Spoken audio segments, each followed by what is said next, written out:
प्रस्तुत हूं आप सबों के सामने और कविता के शीर्षक है मेढ़ और मानुस। मेढ़ और मानुस बेहद ही खूबसूरत कविता है दोस्तों, अच्छी कविता है। ये कविता आपको सोचने के लिए मजबूर करती है।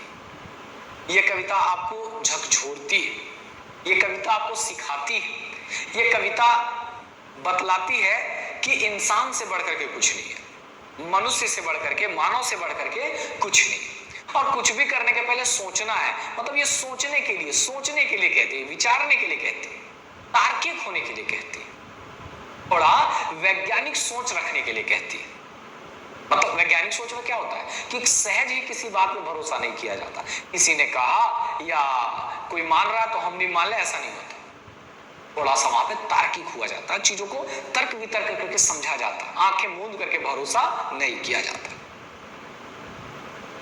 सबसे पहले हम लोग इस कविता के शीर्षक को समझेंगे। तो इस कविता का शीर्षक में मेढ़, मेढ़ का मतलब क्या होता है? मेढ़ का मतलब होता है मूर्ति। कैसी मूर्ति भाई? तो पत्थर या मिट्टी की बनी मूर्ति, या मिट्टी की बनी मूर्ति, समझिएगा। थोड़ा हम उसको मेढ़ कहते हैं, मानुस कहते हैं मनुष्य, मनुष्य याद रखिएगा, मेढ़ और मानुस। तो एक तरफ तो मेढ़ और एक तरफ मनुष्य, मेढ़ और मनुष्य। इस कविता में कहीं ना कहीं इन दोनों में अंतर बताने का हमारे कवि जी ने क्या किया है? कोशिश किया है। और ये अंतर बताने का कोशिश नहीं की, ये हमें इस अंतर को समझने के लिए फोर्स डालते हैं। ये हमें इस अंतर को समझने के लिए हमें थोड़ा तार्किक होने के लिए कहते हैं। बोलते हैं कि जरा सा इसके मेढ़, एक तरफ मूर्ति और एक तरफ मनुष्य है, इनमें क्या अंतर है? इस अंतर को जानो, सोचो, विचारो, तार्किक बनो, थोड़ा वैज्ञानिक सोच रखो। कोई बोल देगा कि नहीं मनुष्य से बढ़कर के तो मूर्ति, तो बिलीव मत कर लो। अपने भी सोचना है, परखना है, जानना है क्या सच में ऐसा ही है कि मनुष्य से बढ़ के भी मूर्ति है, मानव से बढ़ के है मूर्ति। मूर्ति के लिए मानव का कत्लेआम कर दिया जाए, क्या ऐसा है मूर्ति? तो ये जो हमारे कवि है, कवि का नाम है शिवनाथ प्रमाणिक। शिवनाथ प्रमाणिक, शिवनाथ प्रमाणिक जी ने मुक्त छंद में, छंद अगर बात किया जाए तो ये मुक्त छंद में लिखी गई कविता है मेढ़ और मानुस। मुक्त छंद में लिखी गई कविता है जिसमें ये मेढ़ और मानुस के मध्य जो अंतर है, इस अंतर को बताते नहीं, ये इस अंतर को समझने के लिए हमें जोर देते हैं, हमें फोर्स करते हैं, इस अंतर को जानो, क्योंकि इसमें अगर अंतर नहीं जानोगे तो फिर मनुष्य को नहीं समझ पाओगे।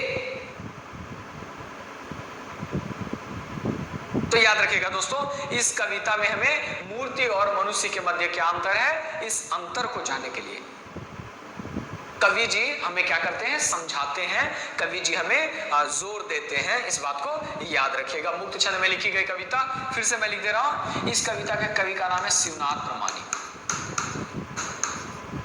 शिवनाथ प्रमाणिक जो है ये बैदमारा बोकारो के रहने वाले, बैदमारा बोकारो के रहने वाले हैं हमारे शिवनाथ प्रमाणिक जी। बैदमारा बोकारो के रहने वाले हैं। बोकारो को खोरठा आंदोलन का केंद्र बनाने में अगर किसी का योगदान रहा, बोकारो जिला को खोरठा आंदोलन का केंद्र, तो हमारे खोरठा आंदोलन का केंद्र, इसके पहले हमारा धनबाद था खोरठा आंदोलन का केंद्र, समझ रहे हैं ना? खोरठा आंदोलन का केंद्र बनाने में अगर किसी का बड़ा योगदान रहा है बोकारो जिला को खोरठा आंदोलन का केंद्र बनाने में, तो शिवनाथ प्रमाणिक जी का रहा है। इस बात को याद रखिएगा। अब मेढ़ और मानुस कविता में ये क्या कहते हैं, ये इस कविता के बारे में हम लोग जान लें। तो ये कविता मानवतावाद की वकालत करती है, मानवतावाद की वकालत करती हुई कविता है, याद रखिएगा। मानवतावाद में क्या होता है? मानव को ज्यादा महत्व दिया जाता है, ये याद रखिएगा। इसके अलावा ये कविता प्रगतिशील विचारधारा की, प्रगतिशील विचारधारा, प्रगतिशील विचारधारा की कविता।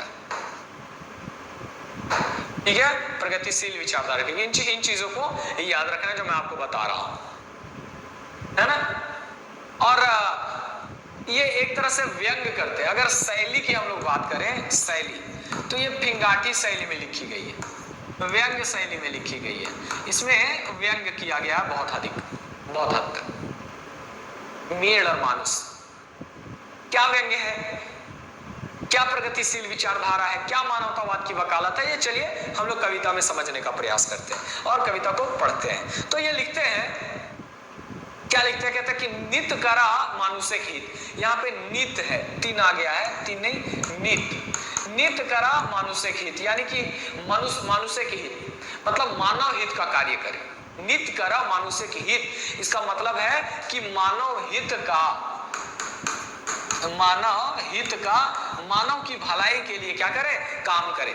नित, मानुष ले बड़ नखे मीर, मनुष्य से बड़ा, यहाँ पे ले का मतलब है मनुष्य, तो मनुष्य से बड़ा कोई नहीं है मेरे मित्र, मेरे साथी, मनुष्य से बड़ा कोई नहीं है। यानी कि कवि की नजर में सर्वश्रेष्ठ कौन है, तो सर्वश्रेष्ठ मनुष्य ही है। सर्वश्रेष्ठ कौन है, मानव है, मनुष्य है, ठीक है। और मानवतावादी विचारधारा के जो लोग हैं वो मानव को ही श्रेष्ठ मानते हैं, जैसा कि इस कविता में आपको दिख रहा है। इसलिए ये कविता मानवतावाद वाली कविता है, ठीक है। मुदा अब देखो, कहते कि रेगुलर नीत मतलब रेगुलर, मानव के हित का कार्य कर, क्योंकि मनुष्य से बड़ा कोई भी नहीं है। मुदा का मतलब लेकिन साइन के और गोंज के मतलब पूरा मिट्टी को देखते हैं, सान के पूरा एकदम पाँव से एकदम गोंज के मतलब पूरा अच्छे तरीके से एकदम मिट्टी को बना करके और माटी के मेड़ बनाए के उस मिट्टी से क्या करते हो, मूर्ति बना लेते हो। मूर्ति तो भाई मिट्टी से ही बनती है। तो यहाँ पे बता रहे हैं कि साइन के और गोंज के माटी के मेड़ बनाए के क्या कर रहे हो, मिट्टी को सान करके पूरा गोंज करके मिट्टी की मूर्ति बना ले रहे हो। और मूर्ति बनाने के बाद झलफले बिहाने नहाए के, और एकदम अहले सुबह एकदम मॉर्निंग में नहा करके धूप दिया बाहर के, और धूप दिया उस मूर्ति के सामने जला करके, उस मूर्ति की पूजा करने के लिए एकदम अहले सुबह उठ जाते हो। क्यों, पूजा करना है। और मूर्ति पूजा करने के नाम पर उस मूर्ति को धूप दिया दिखाने के लिए एकदम अहले सुबह नहा धोवा लेते हो। और क्या करते हो, टाका कर्जा कर लेते हो। अगर पैसा नहीं है धूप दिया के लिए तो पैसा कर्जा करके धूप दीपक दिखाते हो। पैसा खर्चा करके, कर्जा करके पैसा खर्चा करके, उपासे पाठा काट के, और उस मूर्ति के लिए क्या करते हो, बलि देते हो, बकरे की बलि देते हो। उपवास करके क्या करते हो, बकरे की बलि देते हो, भूखे प्यासे रहते हो, पैसा कर्जा करते हो, धूप दिया दिखाते हो, बकरे की बलि देते हो। और क्या करते हो, कायद के और मेमाय के भला की तो मांगे, रो करके मिमिया करके बकरे की तरह। आखिर उस मूर्ति से मांगते क्या हो, तुम क्या मांगते हो उस मूर्ति से, समझ रहे, भला की तो मांगे। आखिर तुम उस मूर्ति से क्या मांगते हो, उस बेजान मिट्टी की बनी मूर्ति से तुम क्या मांगते हो, मेड़ से की खोजे, बकरे की बलि चढ़ा रहे हो, दीपक दिखा रहे हो, कर्जा कर रहे हो, पूजा कर रहे हो। आखिर तुम उस मूर्ति से चाहते क्या, उस मूर्ति से मांगते क्या हो, वो तो मिट्टी की मूर्ति है, उसमें क्या है, वो जान है, कुछ नहीं है उस मूर्ति में। उस मूर्ति से आखिर तुम क्या मांगते हो, मेड़ से की खोजे हैं, काहे मेड़ बने हैं, क्यों मेड़ बनते हो तुम क्यों मूर्ति बनते हो। मेड़ मतलब यहाँ पे मूर्ख बनना। एक मेड़ तो मूर्ति के लिए, एक मेड़ यहाँ पे ऐसे, हालांकि मूढ़ होना चाहिए, यहाँ पे काहे मेड़ के जगह पे मूढ़ होना चाहिए। मूढ़ का मतलब होता है मूर्ख। तो मेड़ से की खोजे हैं, काहे मूढ़ बने हैं, तुम क्यों मूर्ख बन रहे हो। देखो यहाँ हमें थोड़ा सा साइंटिफिक सोच रखने को कह रहे हैं कवि जी, साइंटिफिक सोच, वैज्ञानिक तरीके से सोचने के लिए कह रहे हैं। कहते हैं कि देखो वो तो मिट्टी की मूर्ति है, तुमने ही बनाया उसको, सान के गोंज के उस मिट्टी का मूर्ति बना लिया, और उस मिट्टी की मूर्ति के सामने जाकर के अपने बनाए हो, और उस मिट्टी की मूर्ति के सामने जाकर के चिल्ला रहे हो, रो रहे हो, बिलख रहे हो, मांग रहे हो। मिट्टी की मूर्ति से क्या मिलेगा तुम्हें, ये कवि जी कह रहे हैं, मैं नहीं कह रहा, समझ लीजिएगा। ये कवि जी के विचार हैं। और कहते हैं कि देखो मेड़ से की खोजे काहे मूढ़ बने, क्यों मूर्ख बन रहे हो यार, थोड़ा तार्किक होकर के सोचो, थोड़ा साइंटिफिक सोच रखो, थोड़ा वैज्ञानिक सोच रखो और अच्छे से सोचो विचारो कि हम कहाँ रो रहे हैं, किसके सामने गिड़गिड़ा रहे हैं, किसको मांग रहे हैं, हमें क्या करना चाहिए, क्या हम सही कर रहे हैं गलत कर रहे हैं, जरा सोचो। ये कवि जी कह रहे हैं, कवि जी कह रहे हैं मेरे खातिर मोरे हैं, मूर्ति के लिए जान दे रहे हो, जान देते हो, मूर्ति के लिए जान देते हो यार, मूर्ति के लिए जान देते हो, मोरे हैं मतलब जान देते हो। ककर घरे मोरी न, मूर्ति के सामने रो रहे हो, अपना दुख ये कर रहे हो। एक बात बताओ, अच्छा ठीक है डर से ये सब कर रहे हो, डर से कर रहे हो, अच्छा किस बात का डर, ककर घरे मोरी न, अब किसके घर में मृत्यु नहीं होती, कहाँ किसके घर में मृत्यु नहीं होती, ककर घरे हेरी न, किसके घर में चीजें नहीं खोती, किसके घर में मतलब किसके घर में कुछ लॉस्ट नहीं होता, खोता नहीं, खत्म नहीं होता, किसके घर में मृत्यु नहीं होती, हेरायक मतलब खोना, कहाँ बीमारी है, बीमारी आखिर कहाँ नहीं है, अच्छा बीमारी की वजह से डरो, मिट्टी की मूर्ति की पूजा कर रहे हो क्योंकि बीमारी है, अरे बीमारी कहाँ नहीं है, कहाँ फौदारी नहीं है, झगड़ा कहाँ नहीं है। एक बात जान ले, मेरी बात जान लो, हमारी बात मान ले, मेरी बात मान लो, पुराने रीति चलिए ना, चलिए होगा, पुराने रीति चलिए ना, मतलब पुरानी रीति पे मत चलना, पुरानी रीतियां जो खराब है, वे परंपराएं जो खराब है, उन परंपराओं का आंख मूंद करके भरोसा मत करना, भूत देवता को मानिए ना। और उन पुरानी परंपराओं में देखो लोग अंधविश्वासी हैं, भूत देवता को मानते हैं, तो भूत वगैरह को मत मानना, मतलब आंखें मूंद करके पुरानी परंपरा के अनुसार किसी चीज को मान मत लेना। ऐसा नहीं कि पूर्वजों से चलता आ रहा है, बाप दादा भी ये करते थे तो हम भी करने लग जाए, आंख मूंद के किसी चीज को मत मानो, थोड़ा वैज्ञानिक सोच रखो, थोड़ा तार्किक बनो, चीजों को सोचो समझो, मानने के पहले भेव जान, और किसी चीज को मानने के पहले क्या करो, भेव जानो। यही तो साइंस भी कहता है कि पहले अच्छे से समझ लो। तो किसी चीज को मानने से पहले उसका जो भेव है, भेव का मतलब होता है रहस्य, मतलब यहाँ रहस्य का मतलब क्या है, मानने के पहले भेव जान, मतलब किसी चीज को मानने से पहले, स्वीकार करने से पहले उसके बारे में कंप्लीट जानकारी जुटा लो, बढ़ तो तोर बुद्धि ज्ञान, और ऐसा करने से तुम्हारी बुद्धि तुम्हारे ज्ञान में वृद्धि होगी।